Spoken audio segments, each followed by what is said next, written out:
guys. Yan na. Tama ko anong kukunin na tabili.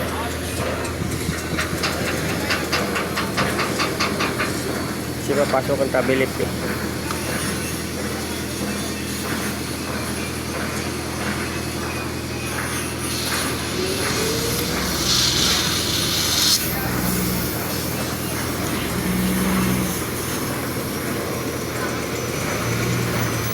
Mayroon din doon guys. Daming guys ako guys. Punong-puno sitwa doon. Punong-puno. Punong-puno. Yan. Puno. At ito si Pukwang. Puno. Puwang no. Yan. Pukwang.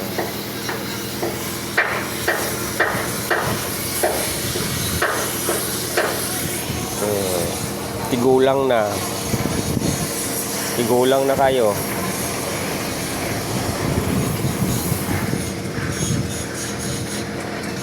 Eh, pagpasawa yung isa.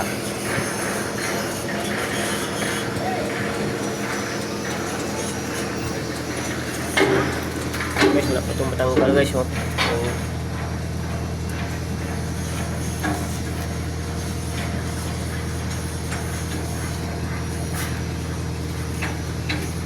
Yan, brother.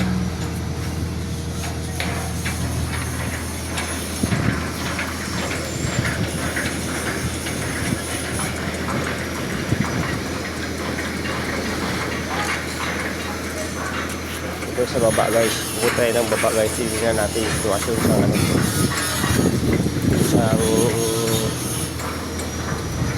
Sa pillar natin.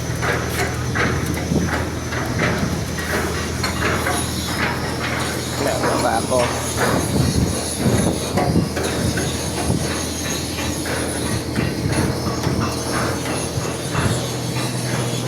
Yan guys oh, yung update. Hindi pa nagalaw. Nagalaw. Puro pasisi guys oh. Puro pasisi. Puro pa na. Ito yung water manifold dyan, ang kill cooling guys, kill cooling.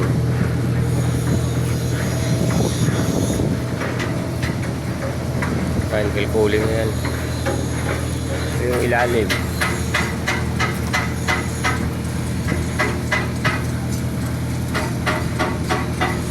Ito yung sink niya guys, wala na rin yung sink niya guys. Oh, dito tayo sa ilalim mo yung sink niya guys oh. Dapat mga September to dapat i-dry dock eh. Kaso kayo nabutas kami dun sa may Dinagat Island.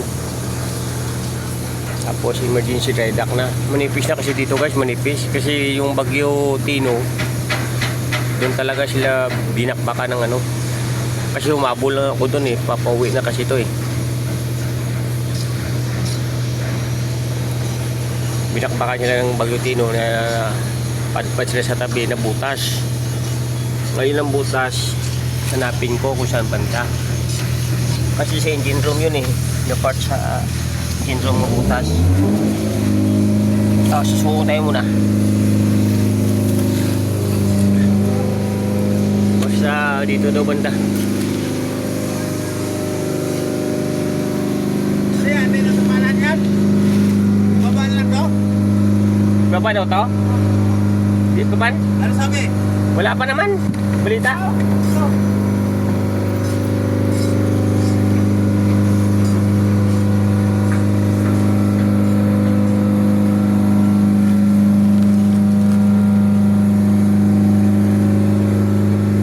Hanapin yung butas guys ha.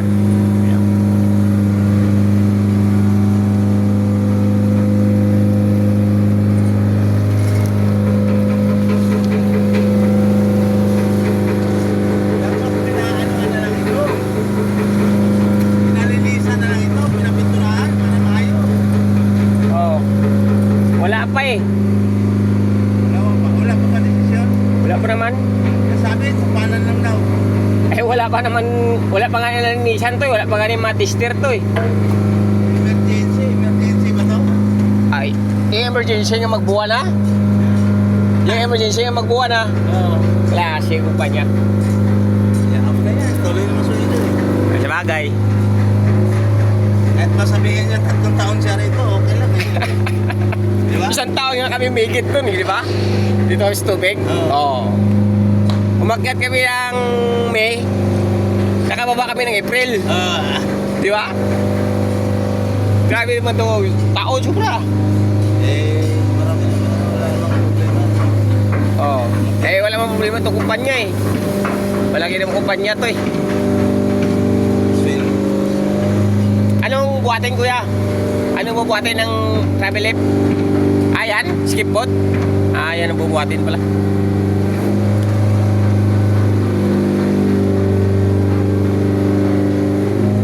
Rito ba? Rito.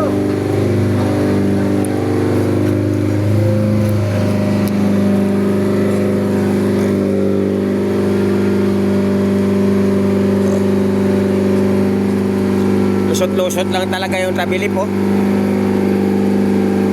Tapos na pala to.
Guys,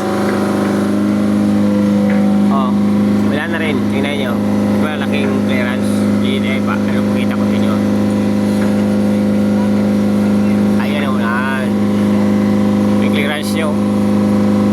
Kaya kumakalampag sa taas pag magbuilo makina, kumakalampag siya kasi wala na sa ano niya, wala na laki ng clearance nyo. Mga 3-2 mga 3 centimeter, mga 2, lagay natin 2 inches. Kita nyo na guys, yan, 2 inches yan. Pag kumanda yan, kumakalampag sa taas dahil ito hindi na seating, hindi sa seat up pa, kaya mahirap magbuilo makina. Baka mamaya transmission na naman natin tirahin, kaya ito papalitan kasi mahal to. Yung inantay nila kasi wala silang stock ng kahoy kasi ito guys, ito tapos ito bronze. Yan ito.